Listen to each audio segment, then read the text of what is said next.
সাহারার উষার বালুতে আবে জামজাম পানি, হাদি আজাদির হাসান হোসেন জান্নাতি ফুলদানি, হাদি ইতিহাস পাখি আবাবিল মুসার হাতের লাঠি, হাদি ওমরের অর্ধজাহান মোরানো শীতল পাটি, হাদি গোলাপের মাতাল গন্ধ খোলা পায়ের রাশেদার, হাদি উত্তাল সাগরে জোয়ার আল্লাহু আকবার।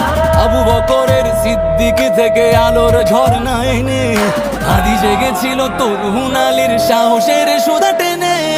হাদি আমার পর্দা